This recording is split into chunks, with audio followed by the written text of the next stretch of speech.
had sweet tea that's stronger. What is that?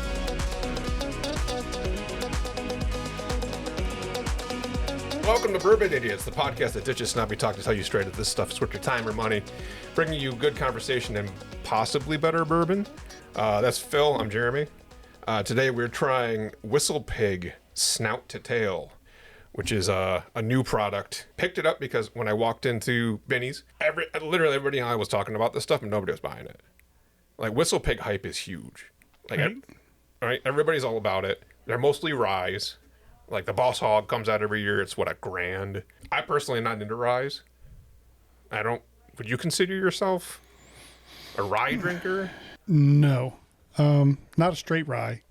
Some of the stuff we drink is rye, but it's not a straight rye. You know right. what I mean? Like Blanton's is supposed to be a higher rye mash bill, Right. but not considered a rye like Sazerac, or there's an E.H. Taylor rye. Like, nothing like that. I think this is geared toward us. So to read the bottle, we're going to get right to it on this one. This is called Snout-to-Tail. It's called a straight bourbon whiskey.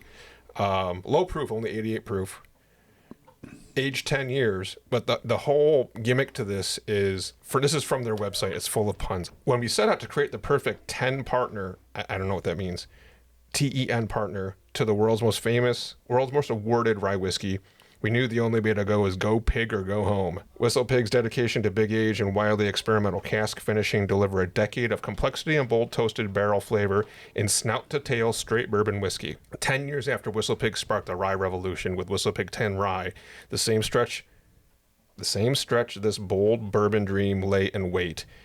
And an extra barrel flip later, the world's first finish was born. 2 distinctly toasted barrel heads, the stout and the tail, bring the rich, robust notes of Vermont oak to a bourbon worth doubling down on. So the whole gimmick, and they have a video on their website. They store the barrel standing on the barrel head. It's not like when we went to Buffalo Trace. They're usually laid on their side. Right, because surface area. They stand them, and at some point, they flip them.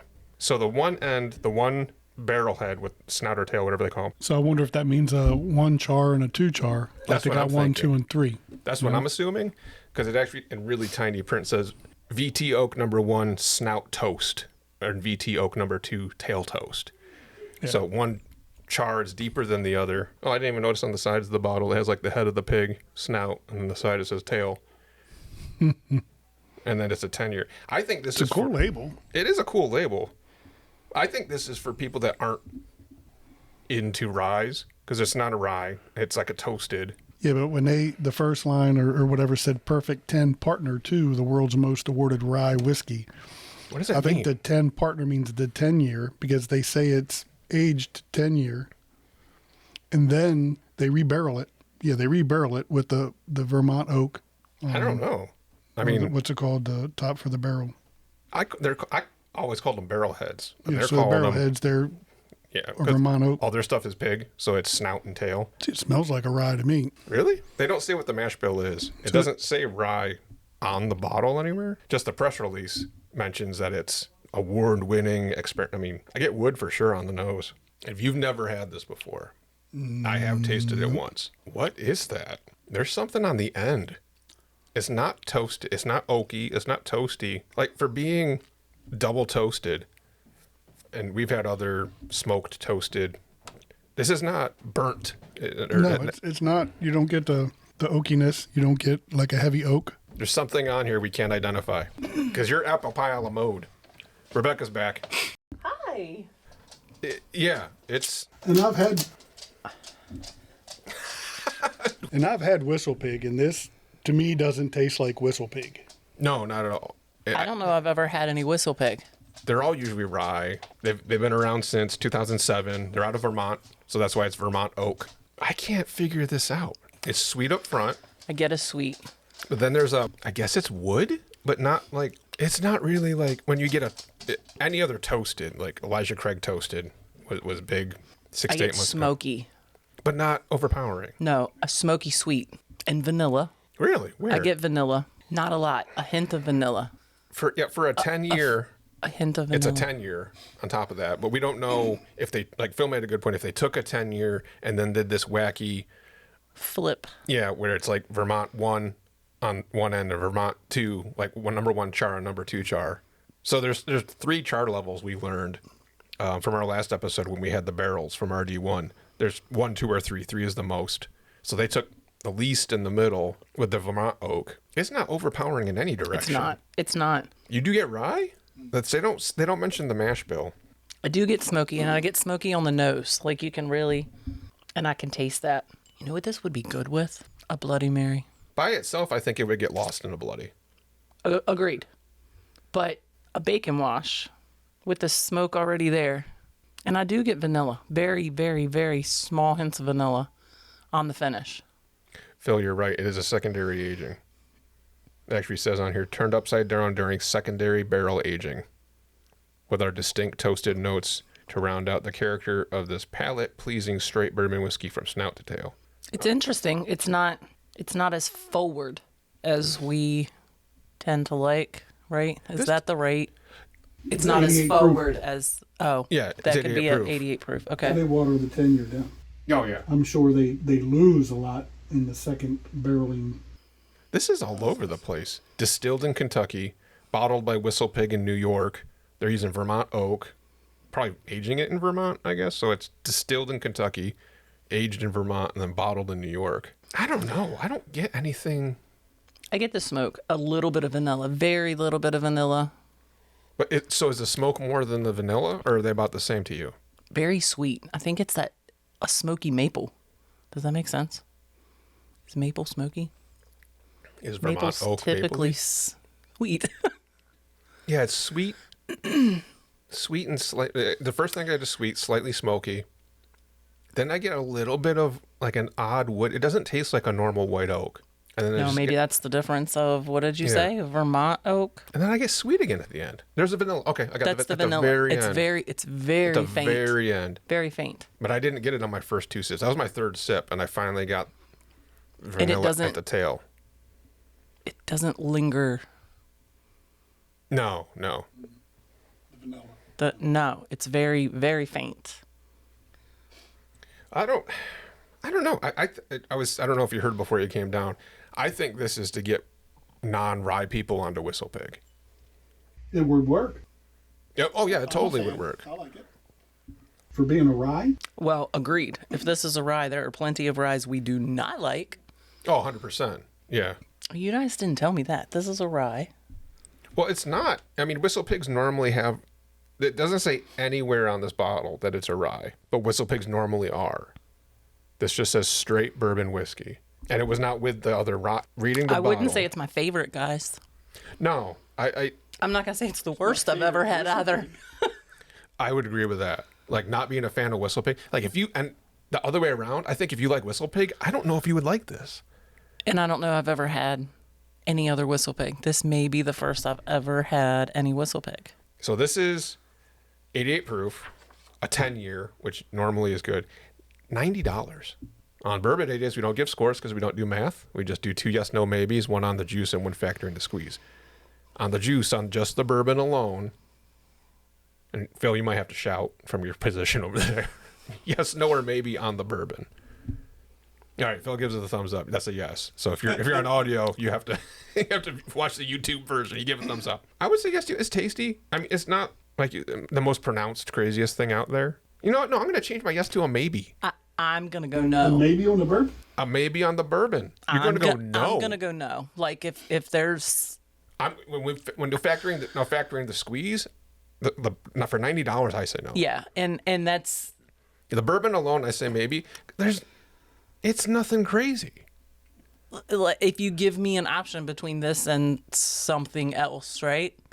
I'm Yeah. going to go no. I'm not saying it's bad by any means. But Yeah, I say a maybe on the juice, it's not... and then a no factor in the squeeze. Because this is not a $90 bourbon. No, agreed. Like, would you buy this instead of McKenna for less? No, Yeah. no. And that's also, McKenna's a 10-year. It's very sweet. We don't tend to go towards the sweetness of anything. And 88 proof. Yeah, and that's the second thing I was going to go. We like the more forward heat, Yeah. right? The proof. I've had sweet tea that's stronger. Damn. You know? Damn. I'm not saying it's bad. Mm-hmm. It's not to my liking, which 1,000 people are going to say you're an idiot. Yes. Well, hence the show. Yes, I am. Yes. I'm not an idiot. I'm married to one. Honorary. Wow. Idiot by proxy apparently counts on the show. So yeah, I think this is, if you're a WhistlePig fan, you're going to buy it because you're going to add it to you got to have them all. Like Pokemon, you got to catch them all. But if you're a rye fan, this isn't going to appeal to you. If you're not a WhistlePig fan, I don't think you're going to pick up this bottle and go, maybe I like WhistlePig, because the price point is really high. I don't know what they're trying to do with this. I don't know. I say we bacon wash the rest of it and see how it turns out in a Bloody Mary. Maybe that sweetness works. So she's talking about, I don't know if we talked about it yet. Bacon washing is you take it. No, that's fine. Phil and I, you can use any fat. You can use bacon, butter, peanut butter, I've heard. Dump a whole bottle into another container. I use a big mason jar. Put a shot glass of some type of fat. Two. Use 2? Oh, God. Experiment. Do whatever you want. Depends on how much gunk you got floating in it. And then I keep it on the counter for 2 hours. Then I shake it up and I put it in the freezer for 4. And then we all put it through a coffee filter. You're supposed to be able to, the freezing is supposed to solidify. Yeah, but it never works. No. And then put it through a coffee filter, and then you have fat washed bourbon. And we've done it with Buffalo Trace. You got to start with a decent bourbon, and then it adds an essence of bacon or butter. Yeah, bacon gives you that bacon flavor. Butter makes it velvety, and I don't know if I would fat wash a $90 bourbon. Are you gonna drink the rest of that bottle just as it is? That's a good point. I don't know. Just Probably saying. not. I would drink it mixed in Bloody Marys. So yeah, mixed decision from Bourbon Idiots today, because you said yes. Phil said yes on the juice. Chris, many he won't drink. He's not a fussy bitch. He's not a fussy bitch. Expensive, not fussy. Ooh. What is that? If he was a prostitute, what would that?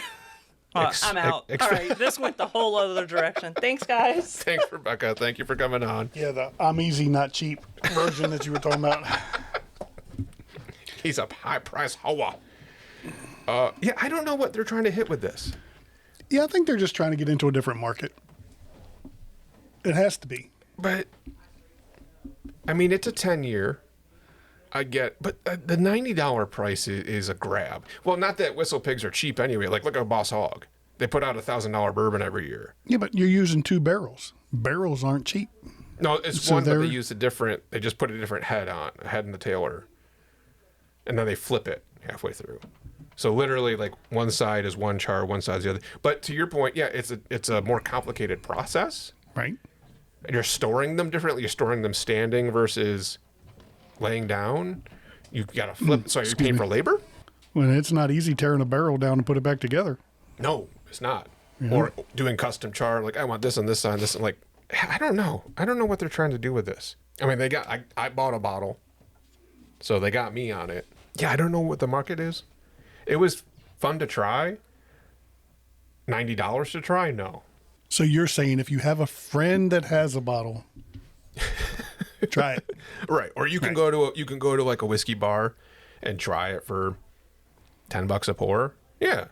Just to say you've done it. So yeah, quick episode today. Just WhistlePig, snout-to-tail. And we don't have any background for WhistlePig. We've tasted a few. I know I have at our local place where we can. Right. I tend to avoid ryes. So I saw this that everyone was talking about it. Hopefully this is why you're here now, because everyone's talking about it and you want to hear what we have to say about it. From an objective opinion of we're not WhistlePig fanboys. It's weird. I'll take that back. It's not weird. It's just not forward in any way. Nothing comes out at me oh, damn, that's a really... Right. It's low proof, 88. Mm-hmm. Has a rye taste to it. A little bit of sweetness. I didn't get any rye. I got the peppery part of the rye. Did you? Okay. It's a cool looking bottle. It says it's a bourbon, so it's got to be at least 51, 52% corn. Right. There were a lot of bottles on the shelf when I grabbed it, like at least 10, all in a row. And I think because everyone doesn't know, $90 is not something you just, oh yeah, like not a $40 or $30 bottle. Just like, I'm going to try this for the hell of it. Appreciate you guys watching. Good luck. Subscribe. It's early yet. Yeah, it's early. We need subscribes. We need views. Thank you so much for watching. We'll come back. We're actually going to film another one right now. Thanks for viewing. Yep, thank you.